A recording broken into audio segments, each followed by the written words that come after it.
driving some toast. Wish what's going on. We're Who's this live. child?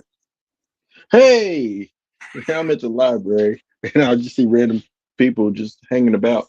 How you doing? I'm good. We're out and about. Out and about. I got my.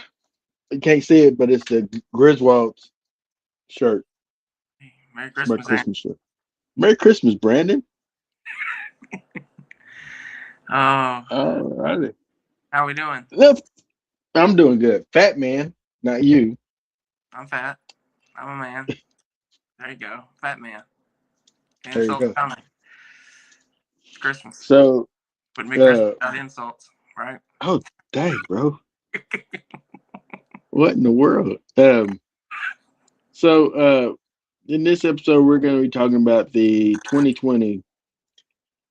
It says action movie, but I don't listen.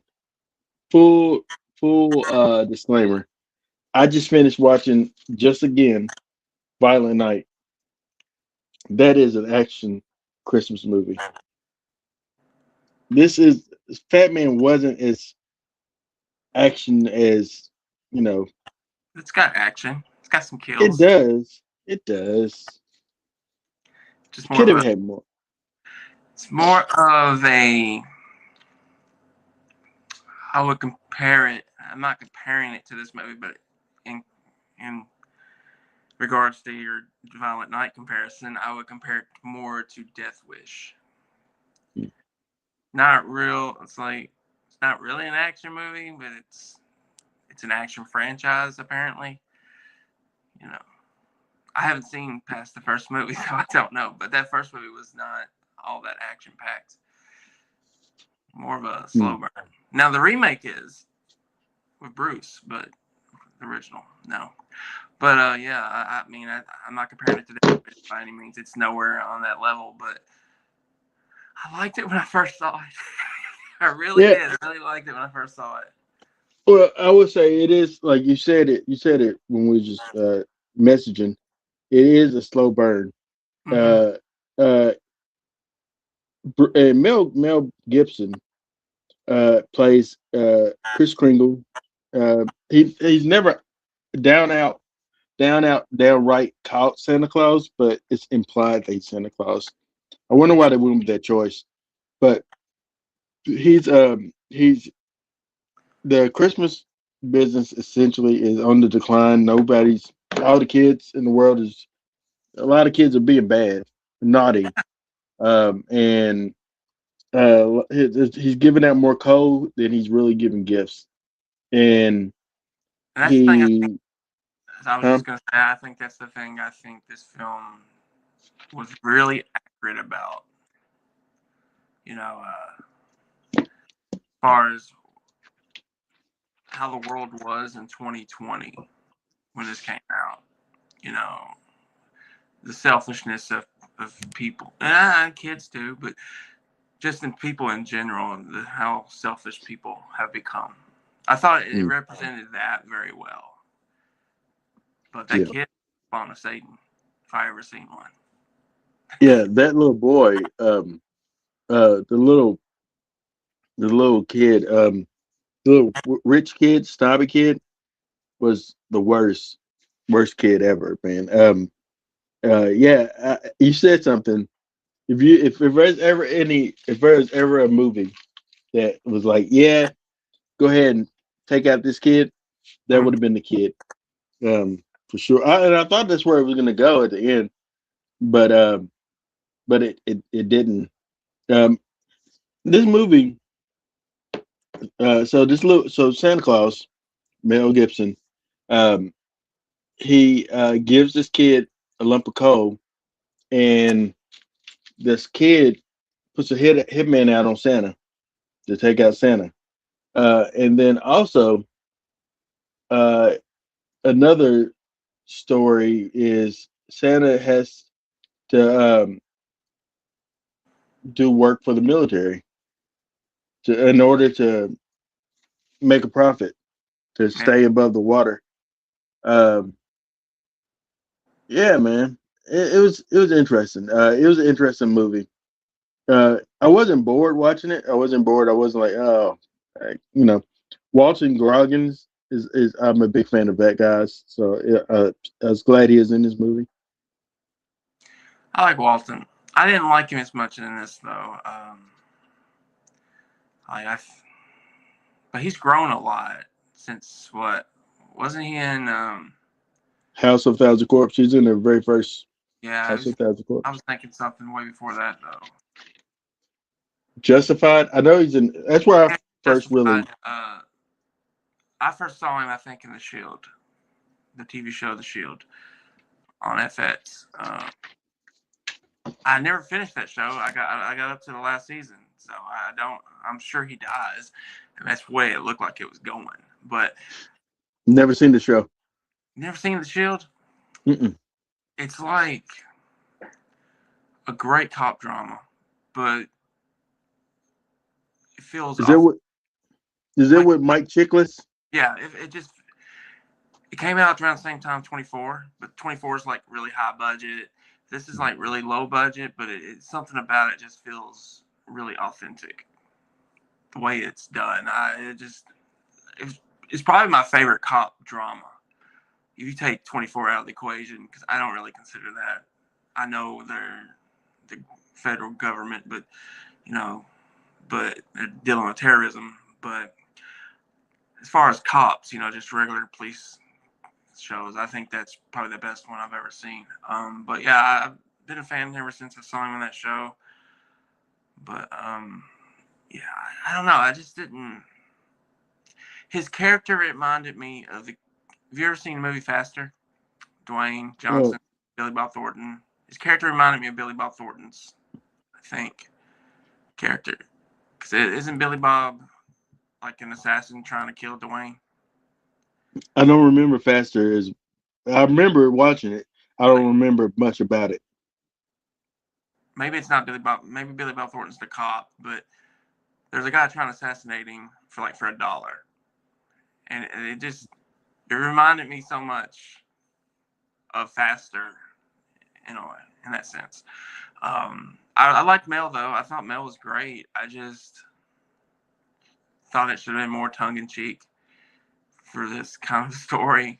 Santa Claus Hmm. that kills. You're talking about before Violent Night, so I mean, in the action genre. So I just I thought it should have been more fun than what it was. But Yeah, I liked how they changed things up though. You know, a biracial marriage between Santa and Mrs. Claus. I mean, it's an interracial marriage.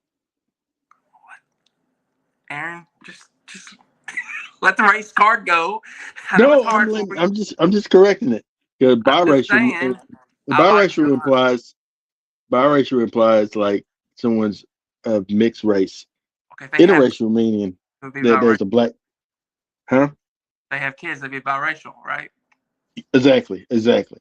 Okay. But no, I enjoyed that. I thought it. I love that aspect, and also listened to Jeremy John's review of the movie after I watched it, and he said something that I would agree with. He says that she is the heart and soul of Santa Claus. Like she kind of motivated him to keep going, to keep moving forward, to keep pursuing things, and kind of was like in his corner. And I love their relationship. They seem like a genuine item. Um, it's probably one of my favorite Mr. and Mrs. Claus that I've seen. I like also Goldie and Kurt, but yeah. I don't care for Cody and Kurt as Mr. and Mrs. Claus. I love Kurt. Coolest Santa Claus I've ever seen. But I don't like Cody as Mrs. Claus. But maybe it's just because that movie was so bad. Maybe if they got a Mm. third movie, they could redeem themselves. But Yeah, the second movie was terrible. Yeah, absolutely. Um, but yeah, this movie, I thought for the most part, I thought Mel did a good job as Santa Claus. I thought that he seemed like disgruntled Santa Claus, but he still had a heart where he like I love where he's looking at the waitress at the bar, you know, because he doesn't want her to be taken advantage of. He still has a heart, you know, and he knows. I love the little thing of him knowing people, knowing their names, you know, because because in the sense, if he's Santa Claus, everybody essentially he's seen since they were kids, you know. Yeah. Yeah, I like the bar scene myself. I just thought it was kind of weird, Mel, to be played it like he did, considering, you know, his history. But he's playing Santa, so I just thought it was kind of ironic what he was saying to the guy at the bar. But I it's all in the past. But anyway, I thought he played Santa pretty well. I just wish it wouldn't have been so slow. Yeah, yeah. That's my biggest gripe about the movie is the pacing. Um, and the little kid, you want him to get his comeuppance, especially when he had Walton Goggins kidnap the girl just because he lost the best in show competition. Um, just I just wanted him to get his comeuppance. He's so entitled. Like, I mean, I've met some entitled people, but I've never met anyone quite like this little kid. I mean, it's so sad. Sad because he was willing to do whatever it took. Like before he's going to get caught, he's going to kill his grandmother. Hmm. So, how's the library? That was good. Um, Any thoughts on grandma? yeah, the grandmother seems like a sweet lady. She doesn't know how terrible her grandson is. That her he's entitled. He's snobbish. He looks down on the help. Yeah, He um doesn't really treat his grandmother with respect. He was about to kill his grandmother because he's about to put all that fentanyl yeah. in her milk, in you know, and just but I don't know. It just I wanted a better ending. Also, there's a part in the movie that they never explain what happened when Santa Claus comes back from his run on Christmas. He has a whole bullet wound in his stomach. Like, what happened? Who shot Santa Claus? They never mention that. I didn't notice the bullet hole in his Because stomach. remember, he goes to the bathroom and pours peroxide or something on this wound that he has in his stomach where I he missed, was shot. I missed it. I Oh, don't recall it. You sure you didn't yeah. imagine it? No, no. Because when after the scene where him and his wife were together, the Christmas special, um, uh, do you see it? You see that it has healed because she kind of runs her hand over it. You see that it's healed. Um, Also, she kind of got shot in the back too, but she Yeah, survived. yeah. I just look at this film, dealing with them too. They're magical. They're supernatural. They can't be killed. I mean, Mel gets shot in the head. Well, the eye, point blank range. Hmm. He's dead until she touches him. Right? I mean, that's what it looked like. Well, she brings him back. She like he can't die. That's what I get from he can't die. Um, I don't know, man. It's probably did me a disservice. I watched this movie, but then I turned around and watched Violent Night, and it's probably did this movie a disservice because I mean that's the because Red One wasn't out there yet, and I hadn't really watched Red One to really give a true thought about it. But if I'm comparing Fat Man to Violent Night, easily I mean, is the better movie. It's a bigger. It feels like the bigger budget. It feels like the. I felt like um. Oh, what's his name? Who's Hopper? What's his real name? David Harbour. David Harbour. I feel like David Harbour was a much better Santa Claus character. Not nothing against Mel, but I just felt like he's a much better Santa Claus character. I felt like I felt like he gave me everything I wanted in the movie. And then comparing Walton Goggins to John Leguizamo, John Leguizamo knocked it out the park. He Oh, was he was so good in it. And I forgot he was in it, but and when he came back and I started watching, I'm like, man, he is so good in this movie. John Leguizamo doesn't get his flowers. I don't. I mean, I love him. I've always been a fan. I think the one movie that turned me off to him though was probably The Pest. Um, I think that movie just didn't resonate with me. I don't think I even finished it. I think I watched half of it. I just thought it was terrible. Yeah, it Uh, was. uh, Definitely was. but when he's like the co-star, I think he shines. Like I didn't mind him like in the Super Mario Brothers. That was probably the first time I seen him, in all honesty. But I didn't mind him. I mean, he wasn't Luigi or nothing, but I didn't mind him. But when you were comparing it to these films, my mind was like, well, they're three different films completely. Violent Night, Mm. like an '80s action movie with Santa. Is Um, Die Hard with Santa Claus? yeah. Um, Fat Man's just a slow, dark, gritty action thriller. And Red One's a Marvel movie. That's what it is. I mean, it's a Marvel movie with Santa and his helpers. You know, and I think the best part about that movie is Chris Evans, his character. Um, you know, Mm. I like J.K. Simmons as Santa too, but you know, Yeah. See, like I said, I watched some of it, but I don't think I finished it. I think I got bored at one point. J.K. Simmons is a great actor. I like J.K. Simmons. I think he could pull off Santa Claus. He looks like he'd be Santa. Um, but I don't know, man. I felt like I felt like yeah, I just seen Goldberg as Santa Claus. I forgot he played Santa in I, Santa's Sleigh. I didn't started that movie and I cut it off like after 5 minutes.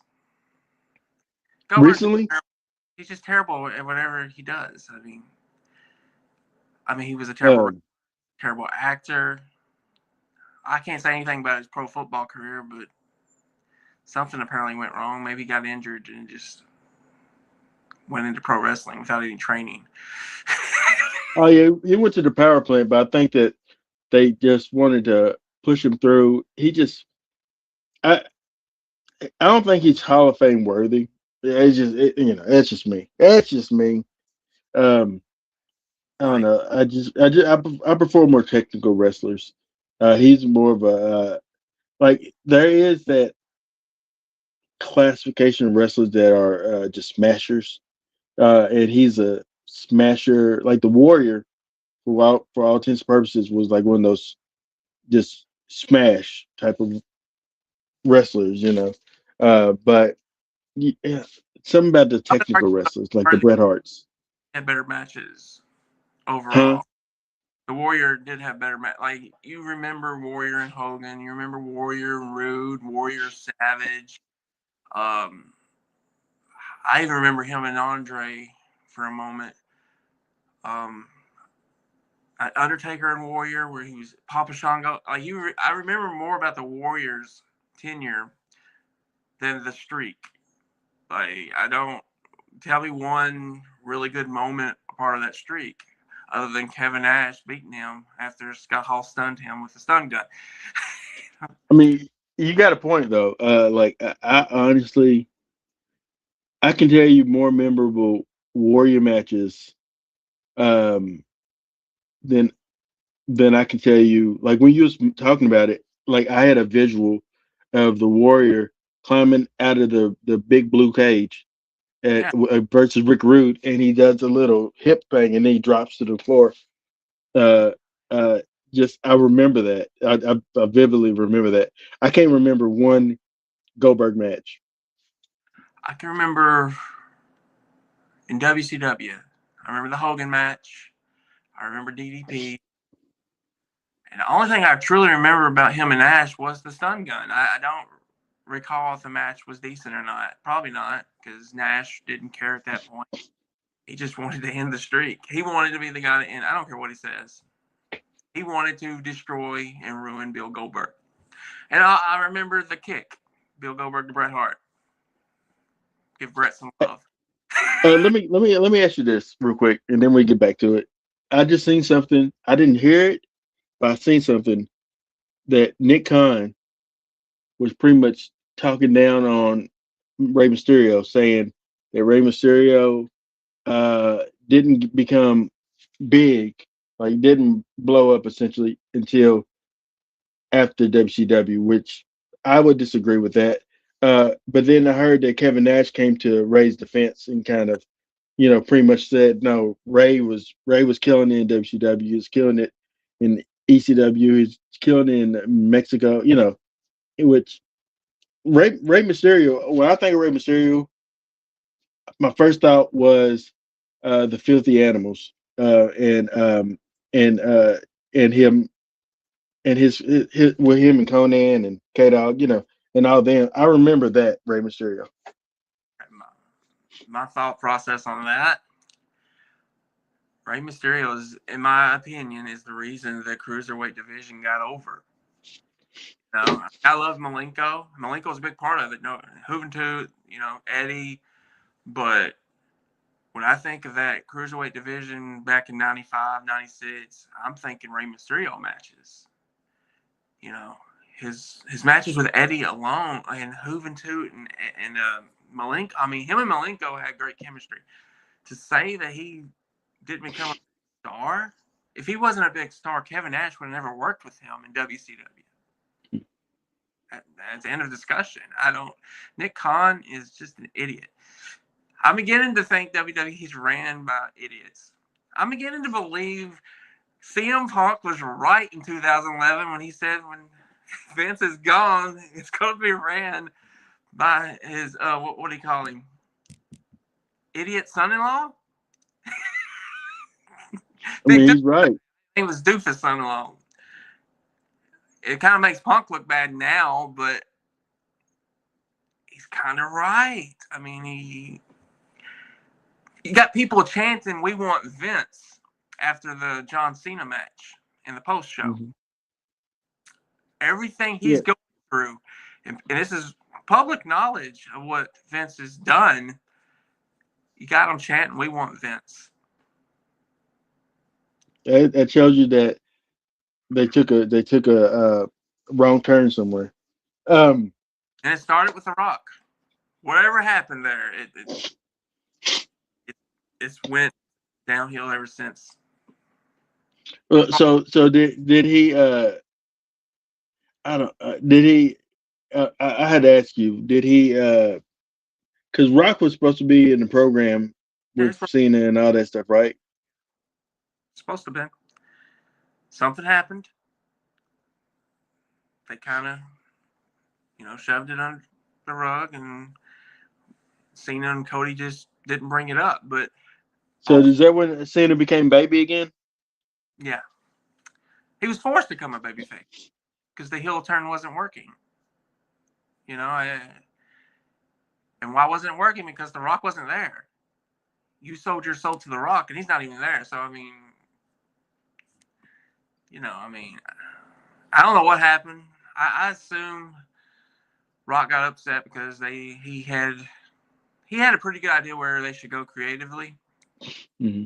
And if you're going to go by history, I think you listen to The Rock because he got Cody Rhodes more over than anybody. Yeah, you listen to the guy who arguably, arguably was the number two, number one at times, and then number two at times biggest draw during the Attitude Era. It was Austin. It was Rock. Those are two names that came up over and over again. And then after that, you have the DX, and it's never Triple H. It's always Shawn with the DX, and then Triple H would be in the background there somewhere. Then it'd be like the New Age Outlaws in there somewhere. But no, I think that the biggest draws in the Attitude Era was arguably and Steve Austin, and I mean, no one those, agree. huh? No one would disagree with that. I think at number 3 and 4, you would have Mick Foley and Undertaker. Mm. I mean, you could argue DX as well, but it's never been Triple H. But you know what? Even with that though, Great Hill, though. you'll probably say in the Attitude Era because I kind of include in the Attitude Era. I kind of include WCW within the Attitude Era because they were kind of happening at the same time, like with the NWO and stuff. I would go Austin Rock and skip past rest of them and go straight NWO um, as like the biggest because I was tuning in to WCW to see what happened was happening with the NWO and the Outsiders, and tuning in to see what was happening with Austin and Rock and later DX. Yeah, yeah, DX wouldn't have happened. I'm a huge mark for Shawn, but DX would never happen if Hogan never turned heel and joined the NWO. And that's just the truth. I mean, they could say otherwise, but you wouldn't have had a reason to turn Shawn heel at that time. Although he was a heel in real life, so but you just wouldn't have the reason. He was really over at that point. What was it? 90. It was 97, I believe. Mhm. SummerSlam 97 when he Yeah, turned. he was running the locker room at that time. See, that's way past NWO. I mean, Yeah, that's a year later. So and not that he was running the locker room in a positive. Like Sean was a cancer in a sense of like he'd let people get over where his friend, he considered his boys. But yeah, if you wasn't his boys, the only one they couldn't really put that with was Taker, because Taker is the locker room general. He's Taker was the heir to the throne that was Andre's, as far as like the guy in the back that you don't mess with. Before that, it had probably been Hogan. Hogan was probably in his time. He ran the show. yeah. I mean, that's why people wanted to work with him. They knew if you worked with Hogan, you got a really big payday. He decided who was going to be in the main events. He decided who was going to be over. He just, right or wrong. I mean, it's a business, so you got to look at it from that point of view too. But yeah, I mean, it is what it is. But yeah, I agree. Triple H just was never. He was never the guy, Hmm. and I think there's so much jealousy there. I think he was so much. I think he was really jealous of how Rock got over like he did and became a movie star. He tried, and it just didn't work out for him. So he, became what he is today. I will say too, as we're because I just switched to wrestling with the Mark since we're talking about wrestling stuff at this point, real quick. Um, I will also say, uh, with the John Cena heel turn, which fans wanted for so long, and when we got it, it could have been great. It was this new generation's version of what we experienced with Hogan turned to heel. But they didn't stick to landing. Like Hogan stuck to landing. I felt like with Hogan's heel turn, he stuck to landing, and he was over as heel Hogan. But then we thought it was cool. We was like after we were shocked, after we was mad and upset, we kind of liked Hogan and the NWO. Um, I would say so. I say I would. I did. Um, but I think with Cena, they just didn't stick to the landing. They like and it tells you shows you how Triple H his booking. Um, and I'm not saying Vince is the best at the booking. Vince he definitely had some flaws. I felt like whoever booked when Cena was going against the Nexus, whoever booked the Nexus to lose to Cena botched that whole thing with the Nexus. That could have been that was such a good heel faction to stable to come in, and That, they blew it up, and they that was shouldn't have did that. that was also Cena too. Didn't want to put him over. And I Mm. remember Jericho and Edge both talked about this. That's like they need to go over. You need to make these guys. If they lose, they're done. And he was, I think Jericho said that, and he was right, except for Daniel Bryan, which Daniel Bryan ended up being on Team Cena. But he's really the only one that made it to the top, and he didn't. It wasn't an easy ride for him. He really had. He lit. You're right about that. Actually, he literally buried everyone that was in Nexus in the sense of if Bray Wyatt it never rebranded himself as Bray Wyatt from Husky Harris, he would still have been dead in the water. No pun, but he would have been like literally that gimmick would have just he'd been buried essentially. Because you think about everybody else that was in Nexus that I liked. Can't even think of his name, but with the 3-man band, he kind of rebuilt himself with him and Drew McIntyre and stuff. They kind of rebuilt with Jinder Mahal. They kind of rebuilt themselves a little bit, but it's more comedic. But rest of them, man, Tyson, whatever. I don't even know rest of their names. But the only one that stood out is obviously Daniel Bryan. Ryback was Skip Sheffield, I think, or something like Yeah, that. yeah. But he rebranded as Ryback, which he came out as a Goldberg uh, type of guy, and now he's believed the hype. Like he literally think he just goes by Ryback now on social media and everything. I don't know. Thing. Yeah, he's a mixture of Goldberg and the Warrior. Whether it's his physical is more like Goldberg, but his mentality is like Warrior. Just he believes he is Ryback. I don't like him. I never really did like him. I like the feed me more chance, but I just I didn't like his wrestling. Now he's No, bad. I mean, he wasn't yeah, great, but he no, was he wasn't. Goldberg.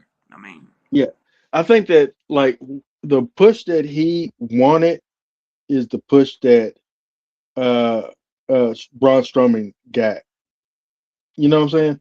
I think that like if I'm comparing them to in the sense of uh they're both supposed to be monsters. yeah, Braun was called the monster among men. I think Braun was over bet, which I think WWE also shot themselves in the foot when it came to him too. But you know, I thought that he was a good character. Um, I think that with Ryback, I don't know, man. He just doesn't. He was a one trick pony when with like he was essentially Goldberg. Now if I compare them to Braun Breaker can actually go. He can actually work. He just doesn't have mic skills, I guess. But that's why he has a Paul Heyman. that's Steiner. If you have a Paul Heyman, you don't need mic skills. Wait, he's got Steiner mic skills. Yeah, So well, okay, Scott got better on the mic. Uh, his dad wasn't as good as on the mic, oh no, but Rick. Scott was better on the mic. He don't know what he's talking about, but the big bad booty daddy. Yeah, I mean, he's infamous for Steiner math. So I mean, he did something right. I mean, it was funny. It didn't make any sense, but it was hilarious to watch Scott hey, Steiner cut a promo. Scott was. I'm sorry. I've always thought this. Even when he was with the Steiner brothers, he was my favorite of the Steiner brothers. Um, and and as the genetic jackhammer, is I thought that I loved him with coming out with the chain thing on his head and the holler if you hear me and him. I loved all that. I loved all that. It just Yeah, I was there for it. I was there for it. yeah. I mean, as far as the mic skills go, I would say that Scott's definitely first as of right now. Braun would be number two, then Rick would be three. I think Braun's going to grow as he goes. I mean, I think him. I thought he was great in NXT. Mhm. He's grown as a performer. I, I don't know what they're going to do with him. I don't know. I hope Punk. It's what I'm thinking. Just in looking at, it, I think Punk's. He's working a good program with Punk, and I think Punk's gonna put him over in a sense of help get him built up, and they're trying to build him up to be the next big thing, so to speak. Yeah, Um, and I Austin Theory, I think he's trying to be the next Seth Rollins. I haven't watched like Raw since they moved to ESPN's. I just thought it was pointless to watch if I can't watch the PLEs. Um, but from what I'm seeing online is that he's getting no reaction. I don't know if that's true, but it's just that's how it's being. Who Austin? Yeah, Okay. I don't know if he's getting a reaction or not, but the way people talk online is like we don't care, And unfortunately, that's if that's true, that's just that's how his careers went. I mean, you like him, you're a big fan of him. Um, I remember I'm not when a big fan of him. I thought I think that he's talented in the ring. But I wouldn't say I'm a huge fan of his. But also I was never a big fan of Seth Rollins. Um, Seth, I don't really like I never really truly like Seth Rollins. Um, I I like I Seth don't know. Field.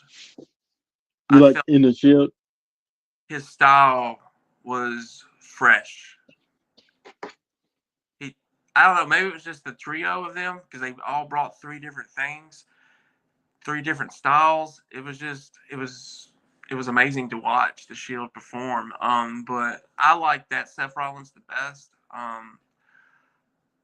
I think when he moved with I forgot what they were even called. The Corporation 2.0 is what I called them. He just wanted to be Shawn Michaels type Hmm. guy, and he kind of lost aura. Then it came Seth freaking Rollins, the Beast Slayer, the whatever Slayer. It's like he's always changed. He's like he's now more so trying to catch up to Chris Jericho's mini gimmicks. I don't know. I like Seth. I think he's a good performer. I just feel like sometimes he doesn't know who Seth Rollins the character is. Mm. It's why I've always loved Shawn and I've always respected Bret. At the end of the day, once Bret Hart became a singles competitor, that's who he was. Same with Shawn Michaels. They didn't have to change their gimmicks up and around. Like, other than the DX thing, he was just Yeah. HA and D, the leader of DX. He didn't have to change his gimmick around like Seth Rollins does or Chris Jericho does, to stay relevant. Yeah. I mean, what you're saying also is, I mean, it's true as far as like you can tell, you can tell when it comes to tag teams who the strongest one in the tag team was. Uh, Sean was the strongest one between him and Marty. Uh, Brett was the strongest one between him and Jim. Yeah. I would say Billy was stronger than him and Bart. Billy Gunn was stronger than him and Bart. Uh, I would say um, I would say Davy Boy was bigger than him and Kid Dynamite or Dynamite Kid or whatever his name was. Yeah. Um, but I think that uh, just like yeah, you're right. You know, like you see like and then Scott obviously was the better of the Steiners. The only ones that doesn't really apply to because they never really try to have single career. Probably be LOD. I think you need Animal and Hawk for it to work. I don't Uh, want to like if they would have broken up, say in the '80s mhm. or even the early '90s. I don't Oh, it'd think be Hawk. It'd be Hawk.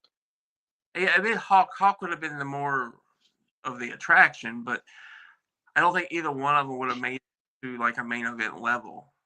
Mm-mm, no, just like Demolition. I, You can't tell me that any of Demolition by themselves in singles competition no, it would. wouldn't have worked. No, I no. mean, Smash became Repo Man. Didn't work. Which he knew it wasn't going to work. It wasn't supposed to make him a main event star. But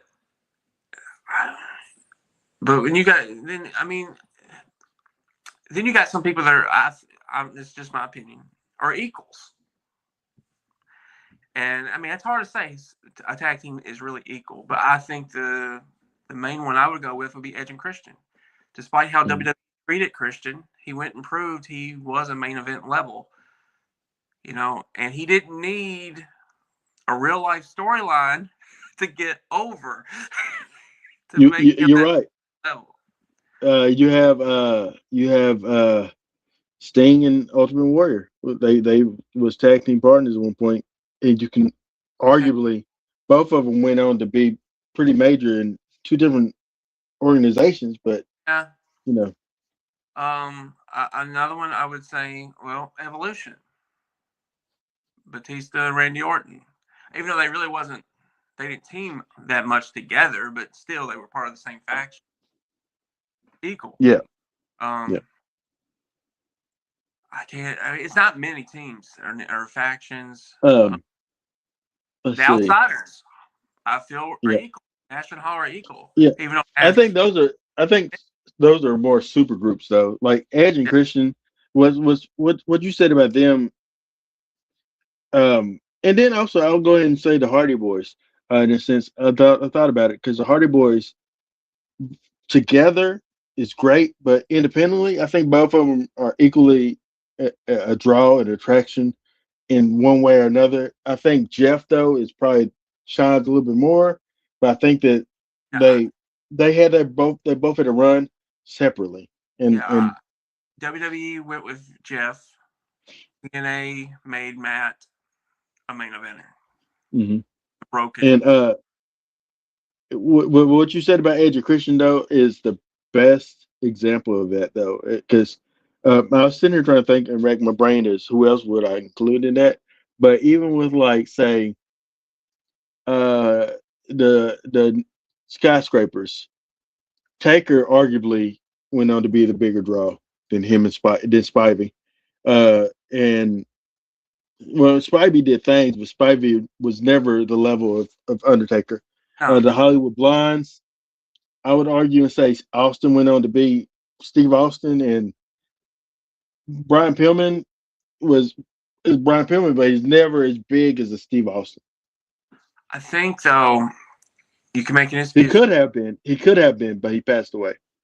Well, he was also injured. He injured that ankle in that car accident, and he had to change his style. I think he. I don't know. I love his character in WWE though. The He was kind of like Dean Ambrose. Mm-hmm. Still broke up. For whatever like I said, he couldn't wrestle like he wanted, so he was on a lot of painkillers, and I guess that ultimately caught up with him. I mean, I don't Mm-hmm. know exactly what happened when he passed away. I don't know if it was just his. I mean, it was just his time, I guess. But I don't think it was suicide or anything. But it's kind of like Eddie. I mean, similar situation. I mean, the injuries caught up with you. You taking the pain pills and stuff, just caught up with That's what happens to a lot of wrestlers is like years of steroid use, years of pain. And that's what anybody say, "Oh, wrestling's fake." Man, these guys hurt their bodies day in, day out, and so in order to function, they use a lot of pain pills or whatever they can to make it to the next show. And and so but that stuff catches up with you, and then the hard life it catches up with you. Um, and but because I know you got to get out soon. Real quick, let's see. What's your final thoughts on Fat Man? Well, my final thoughts was once Walton gets to the North Pole, that's when the movie really shines. Took off. Yeah. Like, if I'm not mistaken, I think that's only probably like 20, 25 minutes of the film. Um, but that's when it was at its best. When he was Yeah. off everybody. But I love Mel Gibson's delivery, man. When I wished it would have been like that all the way through the movie, though. Kind of like a face-off situation. He's trying to kill Santa throughout the movie instead of the slow build-up. But I love Mel's delivery, like when he says, "You think you're the first?" It's like there's apparently so much backstory of people trying to kill Santa Claus, and you brought that up earlier. I don't recall the scene, but clearly Yep. I Yep. lost it in the movie. I'm not gonna lie, but once the plot really picked up, I was back in. And like you said, I thought Santa should have killed the kid.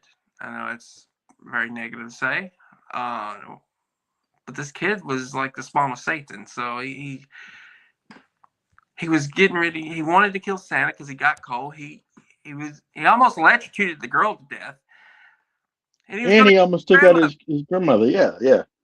Um. And his Yeah. dad nowhere in the picture. I think his dad's dead. I think he killed Also, his. no, I think he wanted because remember he got the teddy bear from his dad, and so he was calling Walton Goggins' character, but Walton Goggins just put his phone in the trunk. I think he was going to probably ask him, "I have a new target for you as well. I need you to take out my dad." I think that's what he's going to probably do. Um, but yeah, or take out my dad's new girlfriend or whatever else. But Yeah, um, yeah, man, I will say my final thoughts on it is I wanted more. I wasn't bored. I did like Mel. I just wanted more. I wish it had a better pace. yeah. But all right, I'm gonna give it 2.5 2.5 stars out of 5. It wasn't bad. It just it didn't it didn't get me where I wanted to be. Whereas like I say, I watched Violent Night and I give that about 4 or 5 stars. I really enjoyed that. That's I mean, it's a much better film. Um, I gave it a 3.5 when I first saw it. I cut it down to a 3, but talking about it's got loose. I think I was being biased for Mel. I'm a big fan of Mel. He's Mhm. he's dark, gritty characters, but ultimately, truthfully, the pacing wasn't good. The overall story was absurd, and they didn't play into that absurdity. It was too serious for what it really was. So I'm gonna go agree with you on this. I'm gonna give it a 2.5. It was okay. Okay, it's okay. Yeah. Let me ask you Dan real quick. Rapid fire. Top 5 Santa Claus portrayals. Uh, I'm talking about not somebody, not like Billy Bob Thornton, who is not Santa Claus, For real. playing, but movies where this guy is legitimately Santa Claus in this movie. Go. Okay. How about you go first? All right. I'm just off the top of my head because I didn't write down a list. At number 5, I'm gonna put the guy who plays Santa Claus in the you just recently watched it. Um, Santa Claus, the movie with Dudley Moore. Um, No, really? Dudley Moore wasn't. I remember watching this as a kid, but I remember. the guy that plays Santa Claus, David Huddleston, is who it is. I remember he stuck out to me, and in my mind as a child, I thought that that was truly Santa Claus. And uh, so I would say David Huddleston in the Santa Claus movie starring Dudley Moore from 1985 is my number five. Uh, my number four, I would go Paul Giamatti and Fred Claus. That's a great one. That really I is. thought I thought Paul Giamatti. I like Paul Giamatti. I'm just a big fan of that guys. But I thought that he portrayed Santa Claus like and the brother like he loved his brother Fred, Yes. and his brother Fred is jealous of his brother Nick, but Nick idolized his brother Fred. Like he loves his big brother. He just happens to be Santa Claus, and I love that dynamic. And I thought that was a good movie that people don't really talk a lot about. Number three, number three for me would probably be David Harbour as uh, Santa Claus and Valiant Night. I thought that he was a great Santa Claus. He's a little rough around the edges, but he got me there. He was very he's a great portrayal of Santa Claus. Number two, Tim Allen in the Santa Claus. Um, Yeah. for the longest time, he was the ideal Santa Claus for me. Uh, but number one, and it's probably gonna be your number one, is Kurt Russell in Christmas Chronicles. I think that he is Santa Claus Yeah. is the best, coolest. Why didn't I think of that Santa Claus? Number five for me. I had to really think about this.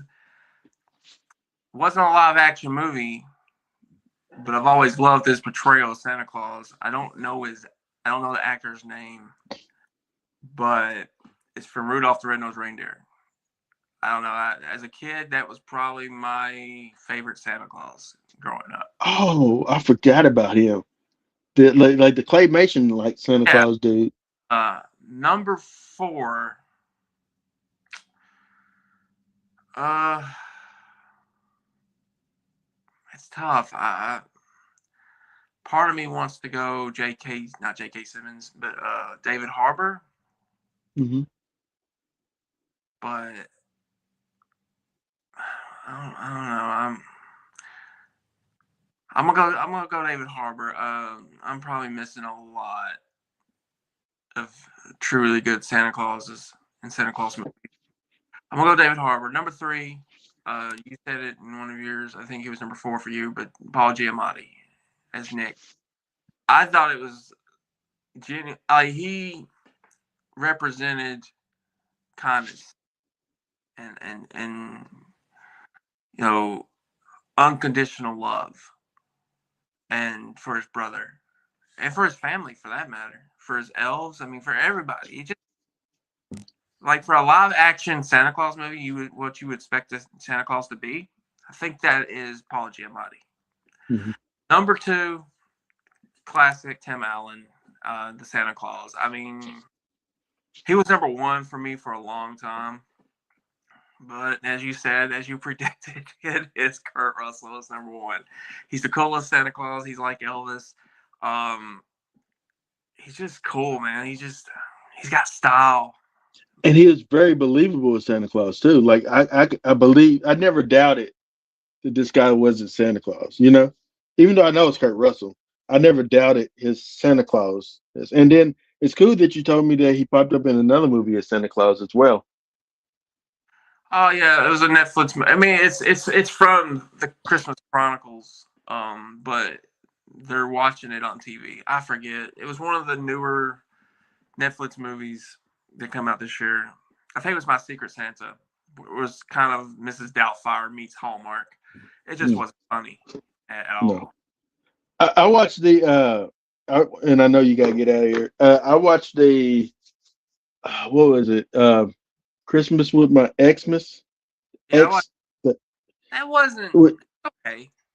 it wasn't bad. I marked out seeing Alicia Silverstone and Melissa Melissa Joan Hart Yeah, in a movie together because like they were both '90s icons in a sense of in different worlds. Melissa, uh, she was is it Melissa or Marissa? Melissa, because her show is Clarissa Clarissa. explains it all. Yeah, so she was big in there, and then you had Alicia Silverstone with Clue. It was cool to see them together again, and then we also had Goldie Hawn's son in this Oh, movie as well. Yeah, he's a Dawson's Creek alumni. Um, it's how I I've know never it. seen it. I didn't see. I didn't know he was Goldie Hawn's son. Didn't know he was Kurt Russell's stepkid till the Christmas Chronicles. So I always looked at, oh, that's Dawson's Creek alumni. Cool to see him getting work. I never knew he was Kurt's stepson or Goldie's son. I was Well, like, it hey, makes sense that he's getting cast because I guess his dad, well, his stepdad, and his mom got work with Netflix, so Netflix is hiring the family, putting the family on. I guess. I think Kate's got a new one too, if I'm not mistaken. Like Yeah. movie. I haven't seen anything she's been in years, but I think I thought she would have really blown up, like because she did 10 Things I Hate About You, Hmm. not Gone 10 Days with Matthew, and then she did that rock and roll movie, right? Yeah. The writer. Yeah. I forgot the name. I literally forgot the name of it. I could see the movie. Almost Famous. Yeah, that one. And then she did Skeleton Key, which I think really bombed and maybe killed her career as Yeah. far as where it was going. Yeah. She was being built up to be maybe the next Meg Ryan, maybe at one Yeah, point. But I feel like I don't know. I don't know because I felt like Sandra Bullock was the next Meg Ryan. Maybe even Renee Zellweger. I don't know, but I feel like none of them can really be Meg Ryan. Meg Ryan's Meg uh, Ryan. Um, I think in a class of her own. I mean, she is the queen of rom coms. I mean, it's just she's she's just the queen of it. I think um, and this is like debatable, but I think she was bigger than Julia Roberts. I really do. And in the '90s, maybe that's an absurd take, but still, I think she was bigger than Julia. let me see. I can tell you who the next. Uh, uh, I can tell you who the next Renee Zellweger is. It'd be Sydney Sweeney. I think Sydney Sweeney uh, has the talent to do many different roles. Yeah, I know that she could do horror. I know she could do romantic comedies. And then I'll also include Glenn Powell as far as like I think he's gonna get more work. He's getting work. Glenn Powell is. Um, I just don't think he's going to be what he wants to be. Which do you think he wants to be action? Or you think he's gonna want to be like? Tom Cruise, and I just don't think you're going to be that. I think that was proven with the Running Man. I haven't seen it. Don't know if it's good, bad, or whatever, but I know people didn't come for it. Mm, So I don't think he doesn't have the following of a Tom Cruise at this point. mm, yeah. Which it took a while for Tom to get, as far as the action guy, it took something like Mission Impossible to get that going. Hmm. Still pretty much the rom com guy before that. So I believe, or the dramatic actor, he did a lot of drama. That's why I didn't really care much for him in the late '80s, early '90s. I didn't really like him until I saw Jerry Maguire. So it is what it is. But then Mission Impossible just changed everything. So Yeah. maybe Um, Gunn could be that for Glenn, but it's still Tom's franchise. So yeah. I'm still. I'll probably just next week we're gonna be doing our best and worst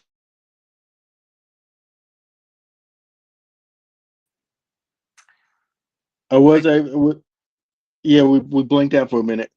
Um, we're gonna do the best and worst list next week, I believe. Yeah. I was able to squeeze in the X Christmas with my exes or Xmas thing. So that's a 2025 movie.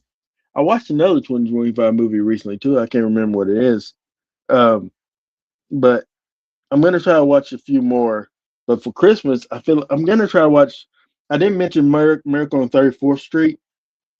The one with the lady, the girl that played Matilda. Yeah. Uh, Watch that I every year.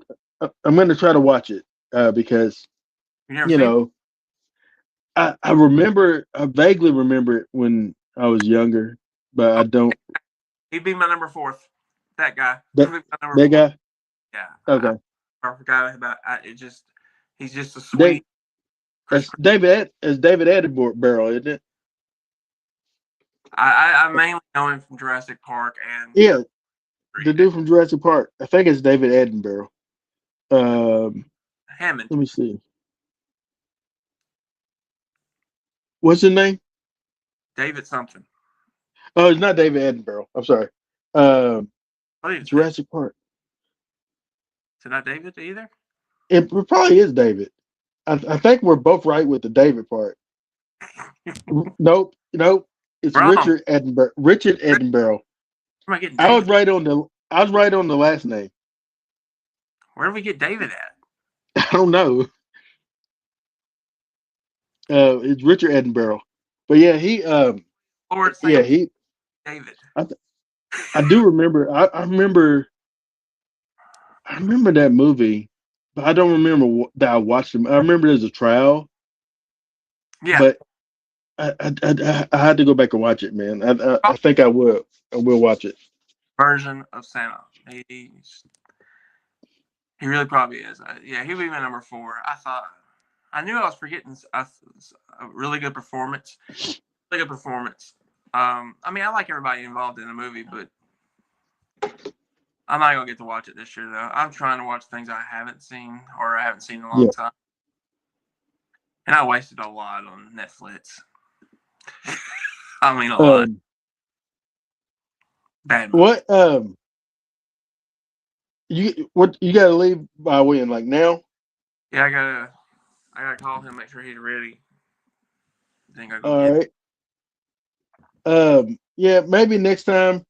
Before the end of the year, we can talk about our top five non live action portrayals of Santa Claus, and in that case, we can mention like I would mention Klaus, which is probably one of my number one. I also like the Guardians movie. Um, You talking about the and I Guardians of the Galaxy? no, the one with Santa Claus, the one that has like um, let's see, movies featuring Santa Claus um, with Santa Claus. Okay, no, I was talking about. Let me find it. It's called.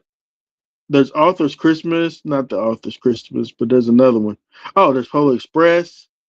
Yeah, Um, where that is it? came out last year. I thought that was really good. There's this other movie where they're they're like trying to win that Christmas. You mean? Yeah, I thought that was really good. Yeah.